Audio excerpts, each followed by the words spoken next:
دوستو ایران اور اسرائیل کے درمیان پروکسی وارز کا آغاز، اس کے بعد اسرائیل نے غزہ پر میسیو ایئر اسٹرائک اور گراؤنڈ ایران کے نیوکلیئر پروگرام نے اسرائیل کو ایک خطرہ محسوس کروایا۔ دوستو اسٹکس نیٹ بہت انٹیلیجنٹ طریقے سے کام کرتا تھا اور اے آئی بیسڈ ڈرون ٹیکنالوجی ہے۔ ڈرون سوارمز درجنوں کی تعداد میں ہے رائزنگ لائن کے نام سے، اور ایران کی اسٹیٹ اسرائیل کے لیے بہت بڑا تھریٹ ہے۔ ایرانین سپریم لیڈر کے خلاف کرنے کی کوشش کی جاتی ہے۔ دوستو ایران اور اسرائیل کے درمیان پروکسی وارز کا آغاز اصل میں 1979 کے ایرانین ریولوشن کے بعد ہوا، جب ایران میں شاہ کو ہٹا کر آیت اللہ خمینی کی اسلامی حکومت قائم ہوئی۔ اس سے پہلے اسرائیل اور ایران کے تعلقات اچھے تھے، لیکن اسلامک ریولوشن کے بعد ایران نے اسرائیل کو شیطان بزرگ کہنا شروع کر دیا اور اسے ایک غیر لیجٹمیٹ اسٹیٹ قرار دیا۔ 2011 کے بعد سیرین سیول وار میں ایران نے بشار الاسد جو کہ سیریا کے پریزیڈنٹ تھے ان کو سپورٹ کیا۔ اسرائیل نے کئی بار سیریا میں ایرانین ملیٹنٹس اور حزب اللہ کی بیسز کو ایئر اسٹرائک سے نشانہ بنایا۔ یہاں ایران اسرائیل کی ڈائریکٹ پروکسی وار شروع ہوئی۔ ایران نے پی ایل او اور بعد میں حماس اور حزب اللہ جیسے گروپس کو سپورٹ کرنا شروع کر دیا۔ ان گروپس نے اسرائیلی سولجرز پر چھاپا مار کارروائیاں شروع کر دیں۔ کئی دفعہ اسرائیلی سولجرز کو کڈنیپ بھی کر لیا جاتا۔ ایران نے غزہ میں حماس کو فائنینشیل اور ملٹری سپورٹ دینا شروع کیا۔ حماس اصل میں ایک سنی گروپ ہے، لیکن ایران نے اینٹی اسرائیل ایجنڈا کی وجہ سے ان کو سپورٹ کیا۔ دوستو یہ وہی حماس ہے جس نے 7 اکتوبر 2023 کو اسرائیلی بارڈر کراس کیا۔ اس کے بعد اسرائیل نے غزہ پر میسیو ایئر اسٹرائک اور گراؤنڈ انویژن لانچ کی۔ اس کے بعد اسرائیلی گورنمنٹ نے بدترین انسانی قتل کا سلسلہ شروع کیا اور ابھی تک کے غزہ کے حالات آپ کے سامنے ہیں۔ اس کے بعد 2020 میں نیوکلیئر ٹینشنز بھی ان دونوں ممالک کے درمیان کنفلکٹ کا باعث بنی۔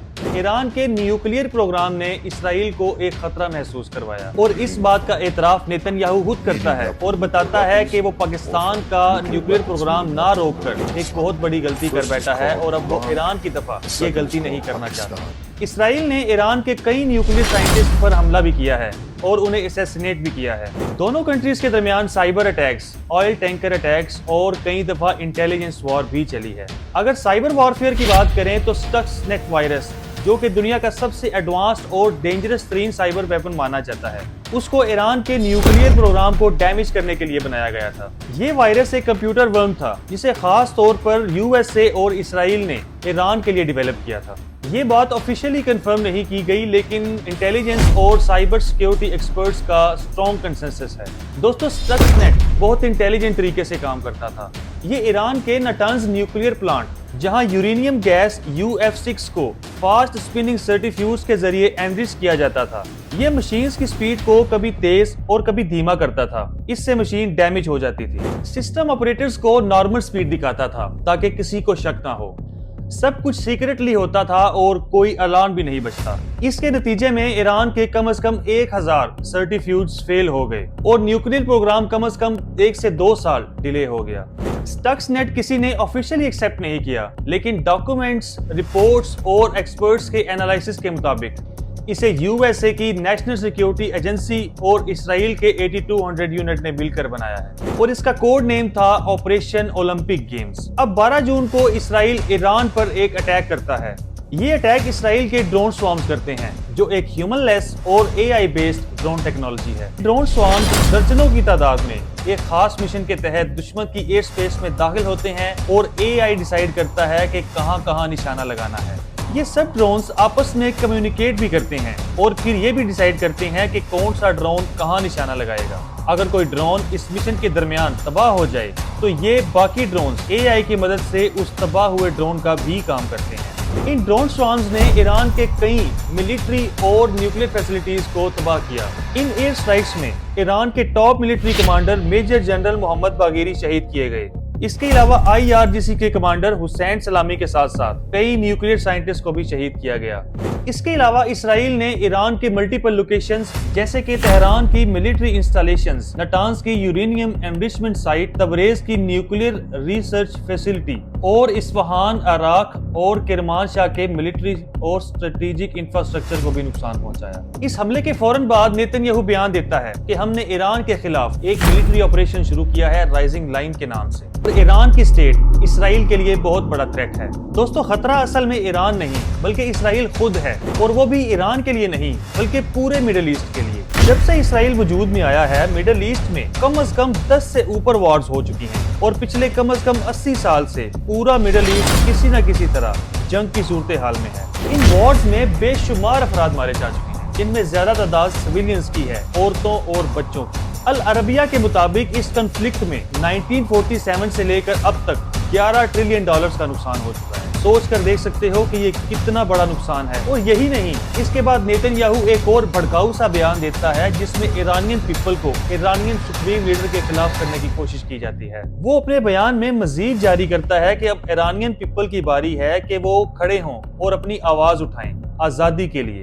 نیتن یاہو کہتا ہے کہ وہ اسلامک رجیم کے خلاف ہے، نہ کہ ایرانین پیپل کے۔ اس کا مطلب آپ ایسے سمجھو کہ یہ ایسے ہی ہے جیسے انڈیا پر حملہ کیا جائے اور انہیں کہا جائے کہ ہم تو ہندوازم کے خلاف ہیں نہ کہ انڈیا کے لوگوں کے، یا پھر پاکستان پر حملہ کیا جائے اور انہیں بولا جائے کہ ہم تو اسلام کے خلاف ہیں نہ کہ پاکستانی عوام کے۔ آخر میں نقصان کس کا ہوا؟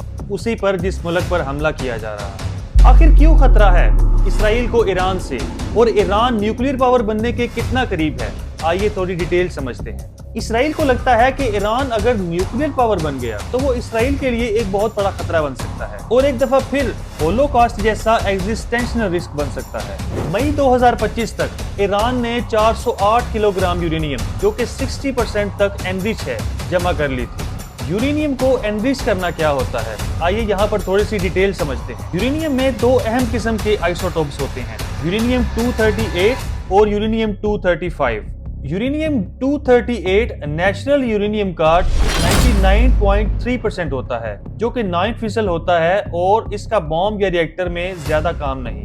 اس کے برعکس یورینیم 235 صرف 0.7% ہوتا ہے نیچرل یورینیم میں۔ یہ فزائل ہوتا ہے، مطلب اس سے چین ری ایکشن ہو سکتا ہے اور یہ ری ایکٹر یا بوم کے لیے ضروری ہوتا ہے۔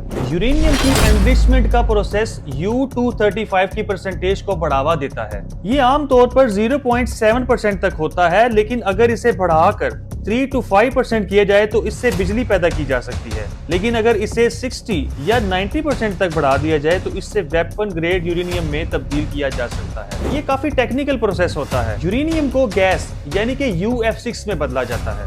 اس گیس کو سرٹیفیوج، جو ایک قسم کی مشین ہے، اس میں ڈالا جاتا ہے۔ یہ مشین گھوم کر U-235 اور U-238 کو الگ کرتی ہے۔ ہر سٹیپ میں تھوڑا تھوڑا U-235 بڑھتا ہے اور آخر میں آپ کو 60% یا 90% تک کا انریچڈ یورینیم ملتا ہے۔ اب ایران کا جو موجودہ یورینیم کا ذخیرہ ہے، وہ اگر تھوڑا اور انریچ کیا جائے تو یہ 233 کلو گرام ہتھیاروں کے قابل 90% یورینیم میں تبدیل ہو سکتا ہے، جو کہ تقریباً 3 ہفتوں میں ممکن ہے، اور یہ مقدار کم از کم 9 ایٹمی بم بنانے کے لیے کافی ہے۔ Joint comprehensive plan of action, یہ 2015 کا انٹرنیشنل ایگریمنٹ تھا ایران، US اور یورپ کے درمیان، جس میں ایران کو کہا گیا تھا کہ وہ صرف لو انریچڈ یورینیم رکھ سکتا ہے اور وہ بھی چھوٹی کوانٹٹی میں، لیکن اب ایران نے اس لمٹ کو 45 گنا کراس کر لیا ہے۔ آسان لفظوں میں دیکھا جائے تو ایران کے پاس اب اتنا یورینیم ہے کہ صرف وہ 3 ہفتوں میں کم از کم 9 ایٹمی بم تیار کر سکتا ہے، اور یہ اس پر لگائی گئی انٹرنیشنل لمٹ سے 45 گنا زیادہ ہے۔ دوستو، اسرائیلی حملے کے بعد آیت اللہ خمینی نے ایک بیان جاری کیا جس میں انہوں نے کہا کہ زائونسٹ نیشن نے ایک بہت بڑی غلطی کر دی ہے اور اسے اس کا خمیازہ بھگتنا پڑے گا۔ وہ اپنے شہیدوں کا خون ضائع نہیں جانے دیں گے۔ اس کے بعد ایرانی سپریم لیڈر نے فوری ایکشن لیا اور ودن 6 آورز ایران نے اسرائیل پر 300 سے زائد میزائل فائر کیے۔ اسرائیل شاید اتنی جلدی اور اتنا زبردست ریٹیلیٹ ایکسپیکٹ نہیں کر رہا تھا۔ اور یہی نہیں، آیت اللہ علی خمینی نے US، UK اور فرانس کو بھی تھریٹن کیا تو ایران US، UK اور فرانس کی ملٹری بیسز پہ اٹیک کرے گا، جو کہ مڈل ایسٹ میں ہے۔ یہ بیان ڈونلڈ ٹرمپ کی ٹویٹ پہ ہوا جس میں انہوں نے اسرائیل کو ڈیفینڈ کرنے کا کہا۔ آیت اللہ خمینی ایک بیان میں کہتے ہیں کہ USA کبھی بھی خوش نہیں ہوگا، اگر وہ نیوکلیر پروگرام بند بھی کر دیں تو اس کے بعد بھی وہ آپ کو اکیلا نہیں چھوڑے گا اور کوئی نہ کوئی روک ٹوک یا کوئی نہ کوئی پابندی آپ پر لگاتا رہے گا۔ دوستو، اسرائیل پچھلے کچھ ڈیکیڈ سے مڈل ایسٹ کے لیے خطرہ بنا ہوا ہے۔ کسی بھی اسلامی ملک کو دھمکی دینا اور پھر اس پر حملہ کر دینا اب اس کی عادت بن چکی ہے۔ پہلے سیریا، پھر یمن، لبنان، فلسطین اور اب ایران۔ ایک سیدھا سچ ہے کہ اسرائیل مڈل ایسٹ کے لیے ایک بہت بڑا خطرہ ہے۔ جب ٹرمپ سے ایک رپورٹر نے سوال پوچھا کہ آپ نے نیتن یاہو کو وارن کیا تھا کہ ایسا کوئی بھی قدم نہ اٹھانا جس سے ایران کے ساتھ گفتگو میں خلل پڑے، تو ٹرمپ نے کہا کہ میں نے منع کیا تھا، لیکن اس کے باوجود نیتن یاہو نے حملہ کر دیا۔ دوستو، اس جنگ کا نتیجہ کچھ بھی ہو، پاکستان چاہے اپنی آرمڈ فورسز یا فائنینشلی ایران کو بیک نہ کرے، لیکن ہمارے دل اور دعائیں ہمیشہ ایران کے ساتھ ہیں ایز اے مسلم۔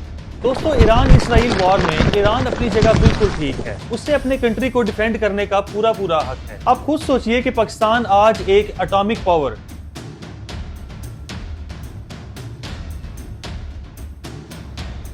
بالکل یہی سیم سچویشن ایران اسرائیل وار میں ہے، بھلے ہی کھلے عام نہ صحیح، لیکن اسرائیل ایک اٹامک کنٹری ہے اور امریکہ جیسا کنٹری اسے بیک کرتا ہے۔ فلسطین، لبنان یا یمن یہ ایک سٹرونگ ملٹری رکھنے والے ملک نہیں تھے، اور اسرائیل نے ان کا کیا حال کیا یہ آپ کے سامنے ہے۔ غزہ کو تو اس نے مکمل طور پر برباد کر دیا ہے۔ اب ایک مضبوط ملٹری سٹرینتھ رکھنے والا اور آیت اللہ خمینی جیسا سپریم لیڈر اسرائیل کے خلاف کھڑا ہے، جبکہ اسرائیل نے بارہا اپنے پڑوسیوں پر حملے کیے ہیں۔ ایران نے نان پرولیفریشن ٹریٹی پر بھی دستخط کیے ہیں، جبکہ اسرائیل نے اس ٹریٹی پر بھی دستخط کرنے سے انکار کیا ہے۔ Iran international atomic energy agency کو بھی اپنی نیوکلیئر پروگرام کا معائنہ کرنے کی اجازت دیتا ہے، جبکہ اسرائیل اس ایجنسی کو بھی معائنہ کرنے کی اجازت نہیں دیتا۔ لہٰذا حقیقت یہ ہے کہ ایران نہیں بلکہ اسرائیل ایران کے لیے ایک خطرہ بن چکا ہے۔ اس کے علاوہ گزشتہ 40 سالوں سے اسرائیل نے ایران کے خلاف ایک جھوٹ پر مبنی کیمپین چلا رکھی ہے۔ اس کیمپین میں سسٹمیٹیکلی وہ ایران کے خلاف ڈس انفارمیشن پھیلاتا ہے۔ تو سوال یہ ہے کہ یہ جھوٹ کیوں، یہ دوہرا معیار کیوں اور یہ منافقت کیوں؟ دوستو، آپ کے خیال میں ایران اسرائیل جنگ کس نتیجے پر پہنچے گی؟ کامنٹ سیکشن میں ضرور بتائیے گا۔